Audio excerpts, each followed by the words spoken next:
Hello students, welcome to the channel My Private Tutor India, the India's best platform to change your dreams into reality. So students, we have already learned that the difference in various states of matter, that is solid state, liquid state and gaseous state, is due to differences in the distance between their particles. Now the question is, what will happen when we start putting pressure and compress a gas enclosed in a cylinder? Will the particles they come closer? Do you think that increasing or decreasing the pressure can change the state of matter? So the answer to all of these questions is yes. Applying pressure can change the state of matter. Now see how. So the effect of pressure on gases. In this video we will learn about the effect of pressure on gases. When pressure is applied on gas, the particles they come closer and the gas changes into liquid.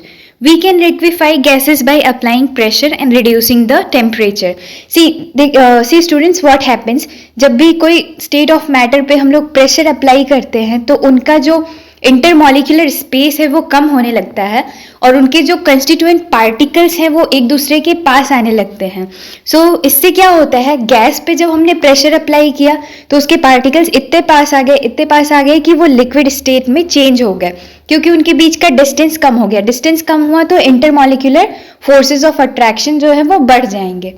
So this is the effect of pressure on gases. Now see, there is a very important and very interesting topic. You must have heard about dry ice. What is dry ice? This is a very important question. So compressed solid carbon dioxide is known as dry ice. If the pressure is reduced, it changes directly into gas without coming into liquid state. So solid carbon dioxide is known as dry ice. So you can be asked about why solid carbon dioxide is called dry ice. So you can answer from this.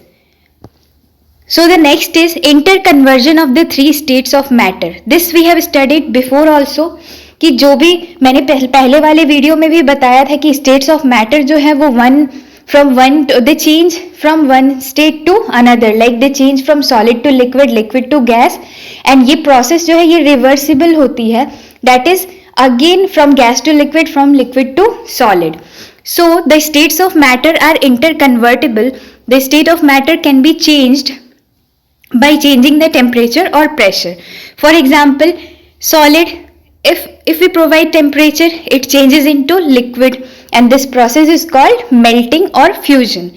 Now liquid, if we provide temperature, if we increase temperature, liquid changes into gas and this process is called boiling or vaporization. Now again the gas, if it changes into solid directly, this process is called sublimation, which we have studied in the previous video. So what is sublimation? I have already explained you that the change of solid state directly to gaseous state or gaseous state directly to solid state, vice versa, this is called sublimation. Now see what happens. Now again see the different cycle, the other cycle. This was clockwise and that now we will see the anti-clockwise cycle. So solid, when it changes into gas directly, this process is again called sublimation. Gas, if it changes into liquid, it is called condensation, and liquid, if it changes into solid, it is called solidification. So they are the effect of temperature and pressure. When we increase the temperature, they change their state. Again, if we increase the pressure also, then also the states of matter, they change their state, like gas is converted into liquid and liquid is converted into solid. Now the next is, we need to learn about evaporation. Now see, what is evaporation? Do we always need heat or change pressure for changing the state of matter? Can you quote some of the examples from everyday life where change in state from liquid to vapor take place without liquid reaching the boiling point?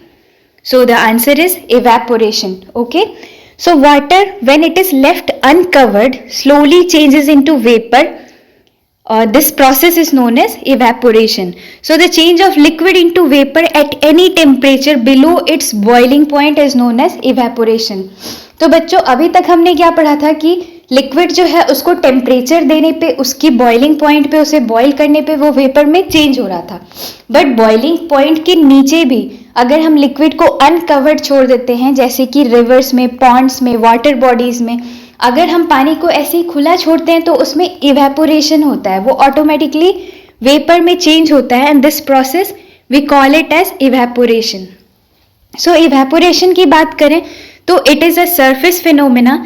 The particle from the surface gain enough energy to overcome the forces of attraction and changes to vapor state. Now there are certain factors which affect the rate of evaporation. So the rate of evaporation depends upon surface area. क्यों? क्योंकि evaporation is a surface phenomena. It depends upon temperature, humidity and wind speed. तो एक एक करके हम देखेंगे कि कैसे ये फैक्टर्स इवेपोरेशन के प्रोसेस को अफेक्ट करते हैं. So the increase in surface area increases the rate of evaporation. जैसे जैसे सरफेस एरिया जितना बड़ा होगा इवेपोरेशन उतना ज़्यादा होगा. फॉर एग्जाम्पल, अगर एक छोटा सा पॉन्ड है, उसके कंपैरिजन में एक ओशन है, उसका इवेपोरेशन रेट ज़्यादा होगा. This is because of the increase in surface area. Now the next is increase in temperature increases the rate of evaporation. इसलिए हम देखते हैं कि गर्मियों में इवेपोरेशन ज़्यादा होता है. Now the increase in humidity decreases the rate of evaporation. Humidity जितनी कम होगी इवेपोरेशन उतना ज़्यादा होगा. Increase in wind speed also increases the rate of evaporation. So these are the factors which increases or decreases the rate of evaporation, and this is a very important question. You need to prepare this question, that what are the factors which affect the rate of evaporation. Now see, you can see that in a beaker there is water. So the high energy evaporating, medium energy pulled back into the water, and lower energy they remain as liquid. So the particle of liquid which gain high energy they evaporate, which have medium energy they are pulled back into the water, and those which have lower energy they remain as liquid. Now the next is evaporation causes cooling. When a liquid evaporates, the particle of liquid they absorb heat from the surrounding and evaporate. So the surroundings they become cold. For example, the people they sprinkle water on the roof or open ground because during evaporation water absorbs the heat and make the hot surface cool. होता क्या है कि we sprinkle water on the roof or open ground गर्मियों के दिन में, ताकि वो वाटर जो है हीट को एब्जॉर्ब कर लेता है. Okay, and it makes the hot surface cool. In the same way, during summer we sweat more because during evaporation the sweat absorbs heat from our body, making the body cool. So basically sweating is known as the cooling mechanism of body. The third is wearing cotton cloth in summer keeps us cool because cotton absorbs sweat, and when the sweat evaporates it absorbs heat from our body, making the body cool. So in summer it is advisable that we wear cotton cloths. So all these 3 points make a very potent question, that what are some of the examples that evaporation causes cooling. So you can write these 3 examples, okay, that how evaporation causes cooling. So that's all for this video. In the next video we will see the summary of the chapter evaporation and also the question answer related to it. Till then, thank you.